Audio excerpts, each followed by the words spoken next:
Welcome to Yogesh Prajapati classes. दोस्तों आज हम कर रहे हैं आपका जो एनुअल 10th मैथमेटिक्स, ठीक है।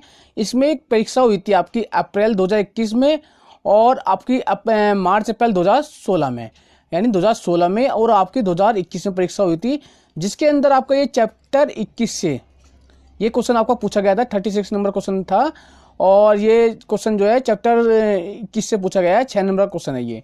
और दोस्तों एक इंपॉर्टेंट चीज़ ये है कि ये जो क्वेश्चन है रिपीट हुआ है, यानी 2 बार आया है। 2016 में भी आया है और 2021 में भी आया है, ठीक है। 2021 में भी आया है ये। तो इसलिए मैं बोलता हूँ जो लास्ट के क्वेश्चन वो बहुत इंपॉर्टेंट होते हैं, उनको करना बहुत जरूरी होता है, ठीक है। और वो क्वेश्चन बहुत मोस्ट इंपॉर्टेंट होते हैं। क्वेश्चन का जो स्टैंडर्ड होता है वो क्वेश्चन बार बार रिपीट होने का बार बार रिपीट होने के चांस बने रहते हैं, इसलिए लास्ट के क्वेश्चन करने के लिए मैं बार बार बोलता हूँ आपको, ठीक है। तो चलिए दोस्तों इस क्वेश्चन को देखते हैं कि ये क्वेश्चन कैसे होगा और कौन कौन से स्टेप आपको फॉलो करने होते हैं ताकि आपको 6 नंबर मिल सके, ठीक है। देखिए इसमें सबसे बड़ी चीज, पहली चीज है कि आपको जो डायग्राम होता है, चित्र होता है, वो आपको जरूर बनाना है। दूसरा जो आपका फॉर्मूला यूज है वो फॉर्मूला लिखना है, क्योंकि हर चीज के मार्क्स होते हैं। तीसरा चीज आपकी जो कैलकुलेशन है वो कैलकुलेशन आपको बिल्कुल ठीक करनी है, यानी जो गुना करना है, कैलकुलेशन करनी है, गुना भाग करना है, आपको जो फॉर्मूला में मान रखने के बाद वो आपको बिल्कुल ठीक करनी है, ठीक। जब तक आपका आंसर नहीं आ जाता, जब तक आपको वो अच्छे से बिल्कुल सही करनी है। अगर आपका आंसर नहीं आ रहा तो आपको मार्क्स नहीं मिलेंगे कैलकुलेशन के, आपको सिर्फ चित्र के फॉर्मूले के मार्क्स मिलेंगे, ठीक। इसलिए 3 चीजें जो है ना इंपॉर्टेंट होती है आपके क्वेश्चन के अंदर, ठीक है। तो चलिए दोस्तों क्वेश्चन को सोल्व करते हैं। देखिए सबसे पहली चीज है कि आपको क्वेश्चन समझना है, क्वेश्चन क्या कह रहा है। क्वेश्चन देखिए, the external radius of a hollow और right circular cylinder pipe is 9 centimetre and its length is 40 centimetre. यानी एक आपको लंबवर्ती बेलन के आकार का खोखला पाइप है। पाइप में आपने देखे होंगे अंदर थोड़ा सा मोटा होता है अंदर की तरफ वो, और अंदर से भी खोखला होता है बिल्कुल थोड़ा सा, क्योंकि जिस मेटल का बना होगा तो थोड़ी मेटल तो यूज हुई है पाइप बनने के लिए, तो एक मेटल यूज होती है, ठीक है। तो उसकी जो अंदर से लेकर बाहर त्रिज्या दे रखी है 9 सेंटीमीटर और उसकी लंबाई दे रखी है 14 सेंटीमीटर। अब इस पाइप को बनाने के लिए जो मेटल का प्रयोग है, देखिए पाइप जब अपने घरों में भी देखा होगा पाइप होता है, तो वो पाइप अगर प्लास्टिक का है तो प्लास्टिक की मेटल का प्रयोग, प्लास्टिक का ही प्रयोग हुआ, लेकिन ये क्या है मेटल का बना हुआ है, धातु का बना हुआ है, ठीक है। जब वो धातु का बना हुआ है तो धातु का आयतन कुछ ना कुछ आयतन यूज हुआ है, ठीक है। वो धातु यूज हुई है तो उस धातु का आयतन को दे रखा है 748 आपको क्या है उसका आयतन दे रखा है, ठीक है। तो 748 उसका आयतन दिया हुआ है, इस आयतन को अपने यूज करना है, ठीक।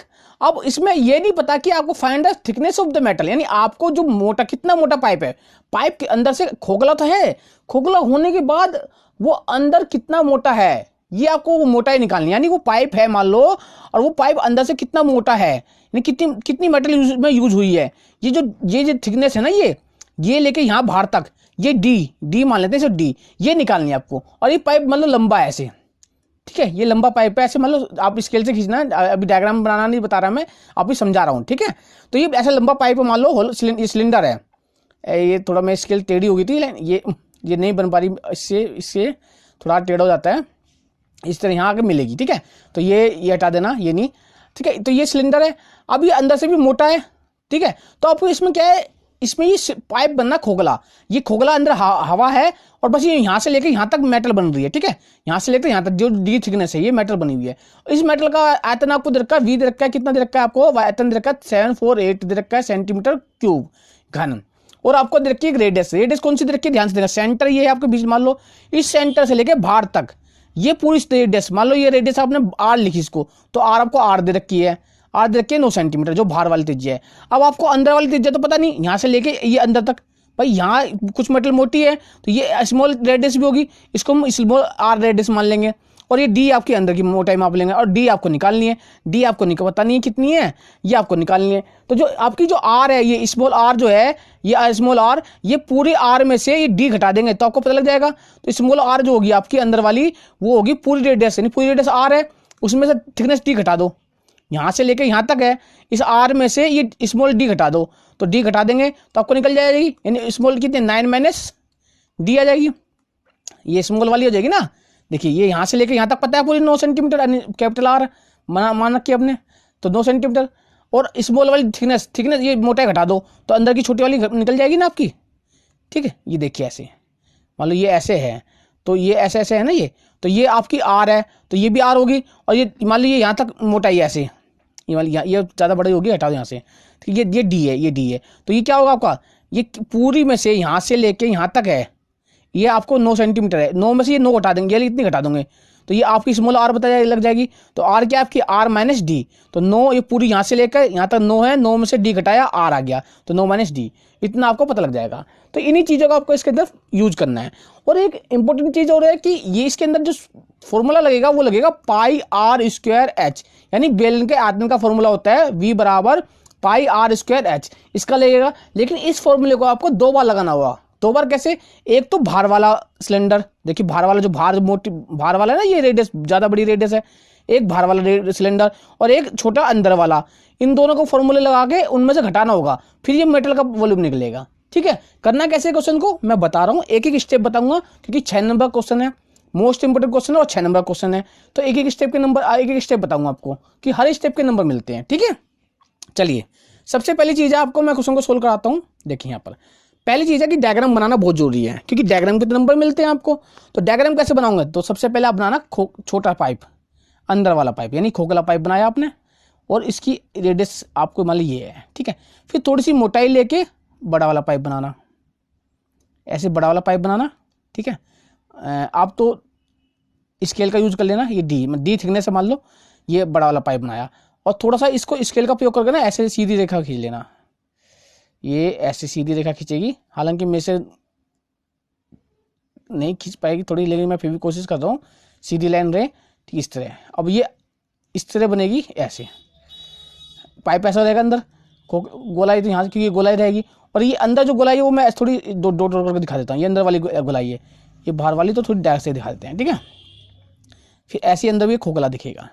तो आपको क्या करना है, इसमें पहले बाहर वाले का आयतन निकालना है और अंदर वाले का आयतन निकाल के घटा देना है। ठीक है, तो सबसे पहली चीज डायग्राम बन गया, और बाहर वाली रेडियस को आप पूरी बाहर तक, यहाँ से लेके यहाँ तक इसको दिखाना आर से, और इसको दिखा देना स्मॉल आर से, और डी। तो अब लिखना, देखिए ये डायग्राम चित्र बन गया, और उसका जो आयतन लिखना वी लिख देना आप 7, कितना दिया 748 सेंटीमीटर क्यूब दिया हुआ है। ठीक है, और आप जो भी दे रखे थे वो लिख लेना आप। ठीक है, आप सबसे पहले लिखना, माना पाइप की मोटाई, पाइप यानी जो सिलिंड्रिकल पाइप है, खोखले पाइप की मोटाई मतलब वही थिकनेस, मोटाई आपको मान लेना डी है। ठीक है, अब भार का खोखला पाइप है, भार का जो भार वाला है, खोखले पाइप की त्रिज्या, उसको मान लेना आप आर, कैपिटल आर, और वो आपको दे रखे 9 सेंटीमीटर, 9 cm। ठीक है, 9 सेंटीमीटर। अब हिंदी मीडियम में तो हिंदी मीडियम वाले सेमी लिखते हैं, क्या लिखते हैं? Semi, centimetre. ठीक है, शॉर्ट में लिखते हैं सेमी, और इंग्लिश मीडियम वाले लिखते हैं cm, सेंटीमीटर। तो ये हो गया। अब इसी चीज को अगर इंग्लिश मीडियम वाले स्टूडेंट को वो क्या लिखेंगे? वो लिखेंगे suppose the radius of external hollow cylinder, उसकी जो थिकनेस है, जो थिकनेस की, ठीक है, डी है। मैं यहाँ लिख देता हूँ, suppose thickness of, English medium वाले लिख लेंगे इसको। ठीक है, यहाँ पर लिखेंगे जहाँ इंग्लिश हिंदी में लिखा है, thickness of hollow pipe equal to D. ठीक है, अब ये जो अब लिखूंगा यहाँ, इसकी जो ये है, द रेडियस ऑफ एक्सटर्नल, बाहर का जो पाइप है, एक्सटर्नल होलो पाइप जो पाइप, उसके एक्सटर्नल रेडियस क्या है? एक्सटर्नल रेडियस ऑफ एक्सटर्नल या एक्सटर्नल रेडियस, ऐसे लिख देते हैं, एक्सटर्नल रेडियस ज़्यादा अच्छा लगेगा। एक्सटर्नल रेडियस यहाँ पहले लिख देना, external radius of hollow pipe, ये काट। ठीक है, ऐसे आपने जो लिखा ना, खोखले पाइप, यहाँ पाइप लिखना भूल गए, खोखले पाइप की, ये भाई यहाँ से हटा देना, यहाँ ज़्यादा अच्छा लगेगा, भरा त्रिज्या। हालांकि शुरू में भी लगा सकते हैं, लेकिन आप यहाँ लिख देना भरा त्रिज्या, यानी बाहर की त्रिज्या, भारी त्रिज्या। ठीक है, आर बराबर 9 सेंटीमीटर, और आप लिखोगे इंग्लिश मीडियम वाले 9 सेमी। यहाँ तक आया समझे? उसके बाद आपने डी थिकनेस समझ ली, और अब लिखना आंतरिक त्रिज्या, यानी वो आपको माननी है। आंतरिक त्रिज्या हिंदी पहले लिखना, खोखले पाइप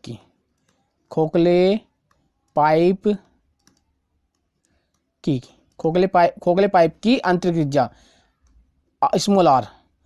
ठीक है, माना, क्योंकि अभी पता नहीं है हमें, अभी आर है, तो ये आर आपकी क्या होगी?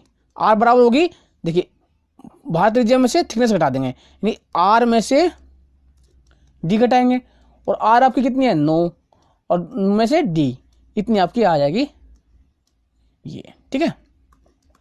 यहां तक ये निकाल लेंगे स्मॉल आर बराबर आर माइनस डी बाहर त्रिज्या माइनस थिकनेस, ठीक है। अगर लिखना चाहते हो तो लिख लेना। इंग्लिश मीडियम वाले इसको लिखेंगे खोखले पाइप की आंतरिक त्रिज्या को लिखेंगे the inner radius of hollow pipe, इसको लिख लेना आप अपने, मैं बोल रहा हूँ the inner radius of hollow pipe बराबर आर, ठीक है।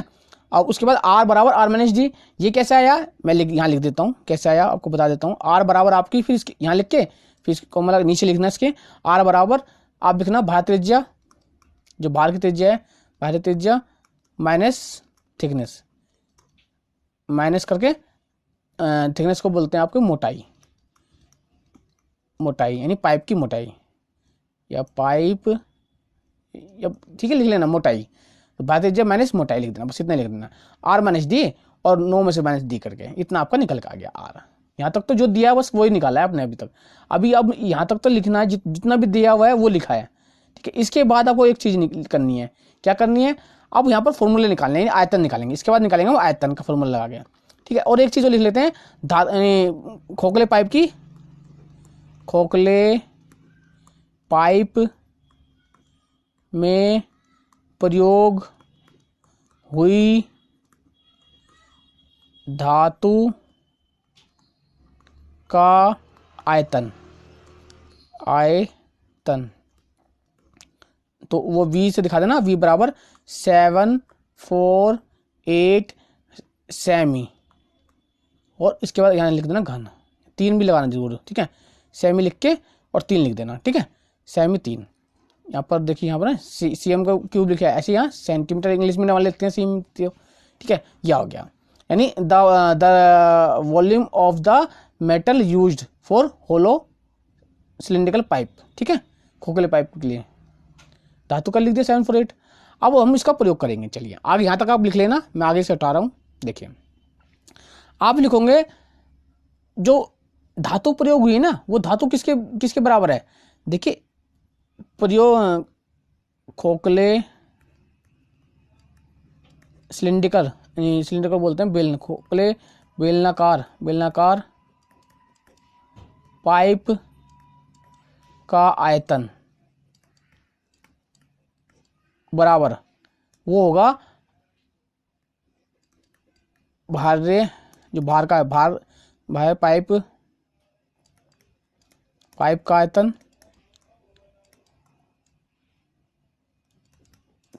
माइनस आंतरिक, बेलनाकार लिख दो, बेलनाकार है ना वो, बाहर बेलनाकार पाइप का आयतन माइनस आंतरिक बेलनाकार, बेलनाकार पाइप का आयतन का आयतन, दोनों को हटाएंगे तो हमें जो मेटल यूज हुई है ना खोखले बेलन का पाइप का आयतन निकल जाएगा, ठीक है।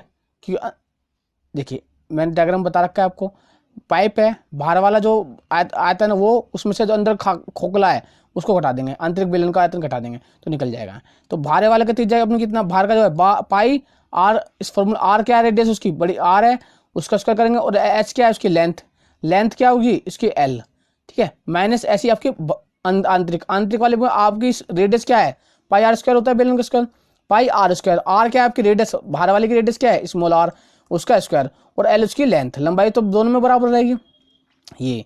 और ये आपको आयतन वी, वी यानी जो मेटल का प्रयोग हुआ है ये जो है वी, ठीक है, वी बराबर पाई आर स्क्वायर, ये हो गया। यहाँ पर वी जो है आपको जो वॉल्यूम में जिसका मेटल का प्रयोग हुआ है ये आपको दे रखा है, ये आपको दिया हुआ है 748 बराबर, ठीक है।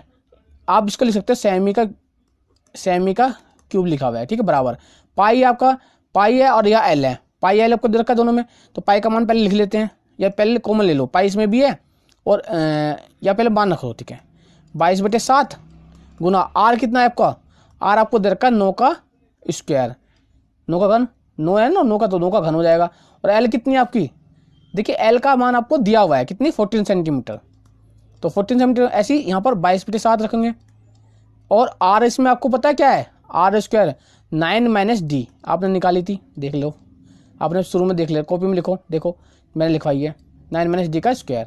और एल आपकी कितनी दी है, देखिए 14, यहाँ मैं यहाँ नीचे लिख देता हूँ, यहाँ से हटाओ 14, ठीक है 4, ओहो ये क्या हो जाता है, चलो यहाँ लिख देता हूँ, पेन में प्रॉब्लम हो गया, ठीक है 14, 4 है ये 1 4, ठीक है गुना 1 4, तो ये हो गया 9 माइनस डी का स्क्वायर गुना 14, ठीक है। आप इस यमन नीचे लिखा है, लेकिन आप यहाँ इसके आगे लिखना है यहाँ पर, ठीक है, थोड़ा पेन में यहाँ फंस जाता है, ये थोड़ा लिखा नहीं जा रहा, तो ये गुना 14, ठीक है। तो अब देखिए जो इसमें भी है इसमें भी उन्हें निकाल लीजिए, दोनों में से निकालेंगे तो क्या है, देखिए आपका 22/7 इसमें भी है और 22/7 यहाँ पर भी है, तो दोनों में से निकाल लिए तो 22/7 आपका निकल के आ गया, गुना 14 इसके अंदर भी है, 14 इसके अंदर भी है और 14 इसके अंदर भी है, 14 आपने निकाल लिया। खाली अंदर देखिए क्या बचा है, अंदर बचा 9 का वर्ग माइनस 9 माइनस डी का वर्ग, देखिए ना 9 माइनस डी का वर्ग ये बचा आपका, खाली बड़ा ब्रैकेट लगा दिए, ये 9 है थोड़ा, और ये 9 माइनस डी का वर्ग ये बचा ना, ये बचा खाली, और ये क्या है 748, अब खाली नंबर लिख दीजिए 748 ये बचा। अब यहाँ से यहाँ तक तो हमने कर लिया, अब हमें यहाँ फॉर्मूले भी लिख लिया, यहाँ तक हमें नंबर मिल गया, यहाँ तक जहाँ तक हमने करा यहाँ तक नंबर मिल जाते हैं, चित्र बनाया, जो दिया वो लिखा, फिर उसका जो फॉर्मूले यूज हो रहे हैं वो लिखा या नंबर। अब यहाँ से कैलकुलेशन है, इस कैलकुलेशन के अलग नंबर होते हैं, तो ठीक है आगे हम कैलकुलेशन करते हैं, चलिए यहाँ तक नोट कर लो आप। देखिए अब हम आगे ना कैलकुलेशन करते हैं, तो कैलकुलेशन करने के लिए देखिए हमें जो हमारा आया वो आया है, इससे पहले जो है आप नोट कर लेना, जो मैंने हटा दिया है 748 है आपका, बराबर आपका 22/7 है, और गुना में आपका 14 है, और यहाँ बड़ा ब्रैकेट लगाया, यहाँ 9 का स्क्वायर और माइनस 9 माइनस डी का पूरा का स्क्वायर, ये था ना, आप देख लो मैंने इससे पहले कराया है। अब यहाँ देखिए 7 1 जा 7, 7 2 जा 14 कट गया, अब 22 गुना 2 ये इसके नीचे चला जाएगा, तो 748 के नीचे क्या आ जाएगा आपका, आ जाएगा 22 गुना 2, ये जो 22 गुना 2 है ना ये इसके नीचे आ जाएगा, और इधर क्या रहेगा खाली आपका 9 का स्क्वायर माइनस 9 माइनस डी का पूरे का स्क्वायर। इसमें क्या है आपका 11 से देखिए 11 2 जा 22, 11 दूनी 22 होता है ना, तो ये 2 बार गया, 11 से 11 6 जा 66, आपका कितना बचा 4 और 4 8, 8 बचा ना, तो यहाँ 8 है ही, तो यहाँ होगा 88 में 11 8 जा 88, 11 88 होता है ना, तो 8 जा में गया ये। अब यहाँ होगा 68 आपका, और यहाँ कितना है 2 और 2 क्या है, ये 2 से करेंगे, तो 2 से करेंगे तो कितना है 2 3 6 2 4, ये हो गया 2 4 34 आ गया। अब फिर 2 से 1 2 ये वाला बच रहा है ना, 2 एकम 2, यहाँ 2 एकम 2 2 से 14 यानी 17, यहाँ आ गया 17, तो आपको ऊपर इधर निकल के आया 17, और इधर आपका कितना है 9 का स्क्वायर माइनस 9 माइनस डी पूरे का आपको क्या करूँगा स्क्वायर कर दिया, ठीक है। अब देखिए इसको यहाँ सोल्व कीजिए, ये होगा 9 की 9 2 बार गुणा करेंगे तो 9 81 81, और यहाँ क्या है 17, और यहाँ आपका है माइनस 9 माइनस डी का पूरे का स्क्वायर है, ठीक है। आप देखिए क्या करिए, आप यहाँ पर जो 9 माइनस डी का स्क्वायर है ना, इसको इधर ले जाइए और इस 17 को इधर ले जाइए, तो ये आपका क्या गया 9 माइनस डी का पूरे का स्क्वायर बराबर, यहाँ 81 है ना, ये 17 इधर आएगा तो माइनस के 17 हो जाएगा, और ये जो इधर जाएगा तो ये प्लस के 9 माइनस डी का स्क्वायर हो गया, ठीक है। 9 माइनस डी का स्क्वायर बराबर 80 माइनस 1 यानी 81 माइनस 17 हो गया। अब देखिए इसमें से 81 में से 17 घटाइए, आपको कितना आएगा, देखिए यहाँ 11 में 7 गए आपका 4 आ गया, ठीक है। अब यहाँ बचा 7 में से गया 6 यानी 64 आया, तो ये आपका हो गया 9 माइनस डी का पूरे का वर्क करोगे तो आपका आ गया 64, कितना आया 64, ठीक है। अब इसको आप आगे सोल्व करते हैं, यहाँ तक हम नोट कर लिया, नोट कर लो अच्छे से, ठीक है। आगे देखिए आपका जो निकल का आया 9 माइनस डी का पूरे का वर्ग बराबर आया 64, ठीक है। अब क्या कर दिया, आप दोनों तरफ वर्गमूल कर दीजिए, इधर भी वर्गमूल कर दिए और इधर भी वर्गमूल कर दीजिए, तो देखिए ये 64 क्या होता है, देखिए 88 64 होता है ना, तो ये हो जाएगा 8 का वर्ग और ये 64 है, ठीक है। और ये कितना है 9 माइनस डी का वर्ग है ही, तो यहाँ देखिए 9 माइनस डी का वर्ग है, ऊपर हमने घनमूल लगा दिया, तो घनमूल लगाने से क्या होगा कि खाली 9 माइनस डी बचेगा, इधर तो 9 माइनस डी बचेगा, क्योंकि ये 2 है और इसके ऊपर घनमूल लगा दिया दोनों तरफ, ये ध्यान रखना ये बराबर का चिन्ह बीच में ना, तो दोनों इधर भी घनमूल लगा, ये वर्गमूल लगाया, इधर भी वर्गमूल लगाया, स्क्वायर रूट करने पे, तो हम यानी क्या करने पर वर्गमूल करने पर यानी स्क्वायर रूट करने पर, बोथ साइड दोनों तरफ ये लिख दीजिए, दोनों तरफ वर्गमूल करने पर नहीं, यानी squaring on both side, square root दोनों तरफ वर्गमूल करने पर, square root both side BOTH both sides, तो ये आपका निकल के आएगा। देखिए तो ये 9 - D हो गया। यहाँ क्या आएगा, यहाँ 8 का स्क्वायर है ना, तो ये आ जाएगा 8 निकल के, ठीक है, क्योंकि घनमूल ये क्या है, वर्गमूल का चिन्ह है, तो ये इससे कट के यहाँ खाली 8 आएगा इसके अंदर से निकल के। यहाँ से 8 निकल के आ गया, यहाँ से 9 - D आ गया। अब देखिए क्या होगा, ये D प्लस का है ना, तो ये तो इधर चला जाएगा और ये 8 इधर का जाएगा, तो 9 माइनस यहाँ आ जाएगा 8, इधर आएगा तो माइनस का हो जाएगा, और ये D जब इधर जाएगा तो प्लस का हो जाएगा, ठीक है। तो 9 में से 8 गए, कितना है आपका, देखिए 9 में से अगर आप 8 घटाओगे तो आपका 1 आएगा, और ये आपका D, यानी आपका D, ये D बराबर, यानी इसका मतलब D का मान, ये 1 किसके बराबर है, D, यानी D का मान कितना हो गया आपका 1, D बराबर 1। और देखिए जो आपका आयतन था वो सेंटीमीटर में था ना, तो इसलिए ये जो D निकला, ये निकला सेंटीमीटर में, सेमी में, तो इसलिए आपकी जो मोटाई निकल के आई पाइप की वो 1 सेंटीमीटर निकल के आई, ठीक है। तो यहाँ पर आगे आपका पूरे 6 नंबर मिलेंगे जब आप लास्ट में ये 1 सेंटीमीटर निकाल दोगे, ठीक है।